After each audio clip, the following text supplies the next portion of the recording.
Hello everyone, welcome back to net with Sakshi. और आज एक और वीडियो लेके मैं आप लोगों के लिए आई हूँ। ये जो वीडियो है ये आपका लॉजिकल रीजनिंग जो पेपर 1 का पार्ट है उससे है।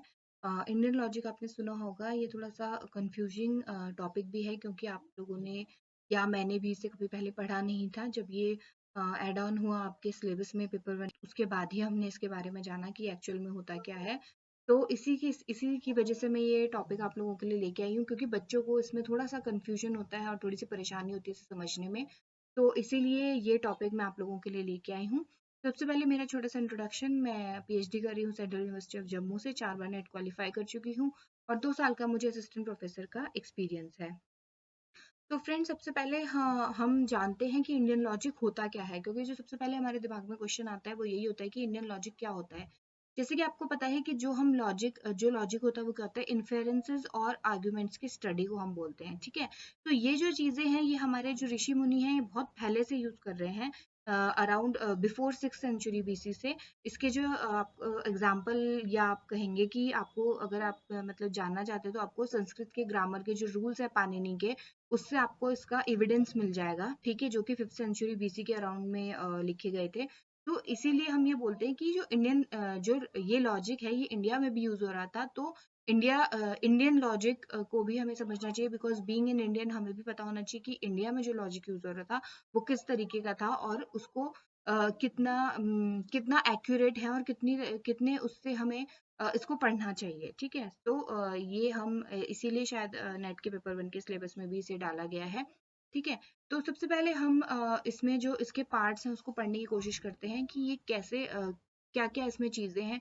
तो सबसे पहले जो इसमें वर्ड या फ्रेज है वो है प्रमाणा। प्रमाणा क्या होता है?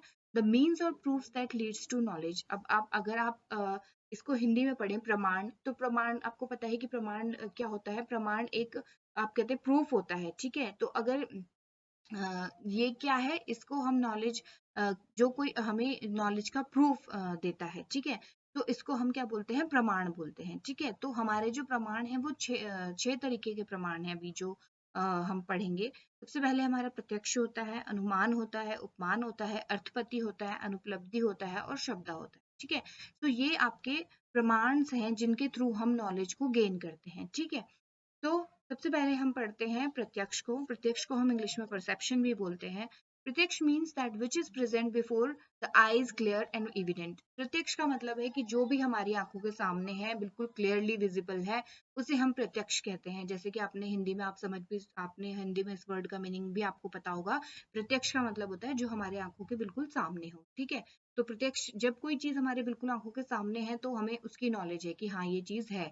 हमें उसमें कोई भी आपका माइंड में कोई भी आपके क्वेश्चन मार्क नहीं है कि ये क्यों नहीं है, बिकॉज आपके वो आंखों के सामने बिल्कुल प्रेजेंट है। ठीक है, तो इसलिए वो नॉलेज का आपको नॉलेज प्रोवाइड करता है। ठीक है, नेक्स्ट है आपका अनुमान और इन्फेरेंस। अनुमान का मतलब होता है कि हम क्या करते हैं, द वर्ड अनुमान मीन्स नोइंग आफ्टर। हम क्या करते हैं, किसी चीज को जानने के बाद किसी चीज को जब जानते हैं तो उसे हम अनुमान कहते हैं। When you gain knowledge from other piece of knowledge, जब हम किसी और चीज की वजह से, किसी और पीस ऑफ नॉलेज की वजह से एक और नॉलेज को गेन करते हैं तो हम उसको अनुमान या इन्फेरेंस कहते हैं।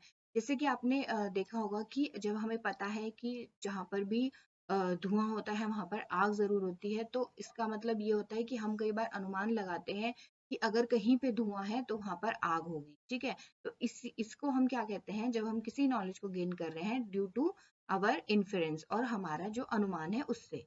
ठीक है, नेक्स्ट है हमारा उपमान। उपमान का मतलब होता है कंपैरिजन। आप किसी चीज को किसी चीज से कंपेयर करते हैं और फिर उसको अपनी नॉलेज बना लेते हैं। जैसे कि when we gain knowledge by comparison or by making it similar to our previous knowledge, हमारी जो previous knowledge है, हमें प्रीवियस किसी चीज के बारे में इंफॉर्मेशन है, हम उस चीज के साथ उस चीज को जो भी हमारे सामने कंपेयर करते हैं और फिर उसको अपनी नॉलेज में अक्यूमुलेट कर लेते हैं। जैसे कि आपको पता है, अगर आपको किसी ने गाय के बारे में, आपको आपने बताया है कि भाई गाय की 2 आंखें होती हैं, एक पूंछ होती है, 4 पैर होते हैं। तो अभी कोई भी आपके सामने अगर जानवर हो और उसकी 2 आंखें हों और एक पूंछ हो और 4 पैर हो, तो आप बोलेंगे कि ये गाय है। तो क्यों आप ऐसा कर रहे हैं? बिकॉज आप उसको कंपेयर कर रहे हैं अपनी प्रीवियस नॉलेज से। ठीक है, तो उसको हम उपमान कहते हैं। नेक्स्ट है आपका अर्थपति या फिर पॉस्टुलेशन। अर्थपति का मतलब होता है जब हम अज्यूम कर लेते हैं नॉलेज को। It means assumption of knowledge from circumstances. हम क्या करते हैं, उस नॉलेज को हम अज्यूम कर लेते हैं अपने दिमाग में। जैसे कि फॉर एग्जांपल आपने देखा कि आपको पता है कि जब कोई ज्यादा खाना खाता है तो वो मोटा हो जाता है, ठीक है। तो ये आपके दिमाग में एक पहले से नॉलेज है। फिर आपने क्या किया, आपने देखा कि एक आदमी है, वो खाना दिन में नहीं खाता, ठीक है, लेकिन वो फिर भी मोटा है। तो अब आपने अज्यूम क्या किया कि अगर ये दिन में खाना नहीं खाता तो इसका मतलब ये रात को खाना खाता। तो ये आपका क्या है, अर्थपति है, एक अजम्पशन है, पोस्टुलेशन है आपके दिमाग में कि ये ऐसा है, इसलिए इसको ऐसा नहीं करता तो इसका मतलब ये ऐसा करता होगा, ठीक है। तो ये आपका क्या है, अर्थपति, ठीक है, जिसमें हम क्या करते हैं, डिराइव कर लेते हैं, अज्यूम कर लेते हैं अपने माइंड में, ठीक है। नेक्स्ट है आपका अनुपलब्धि। अनुपलब्धि का मतलब होता है absence. The way of gaining knowledge by perceiving the absence. आप क्या करते हैं कि जब आपको कोई चीज अपने सामने नजर नहीं आती तो आप ये माइंड में वो कर लेते हैं कि वो एब्सेंट है या वो प्रेजेंट नहीं है, उसकी एग्जिस्टेंस ही नहीं है। जैसे कि आपने देखा होगा कि आप फॉर एग्जाम्पल आप किसी पार्टी में गए और आप देख रहे हो कि आपका फ्रेंड आपको नजर नहीं आया, आपसे किसी ने पूछा कि यार आपका फ्रेंड नहीं आया, तो आपने बोला नहीं नहीं वो नहीं आया पार्टी में।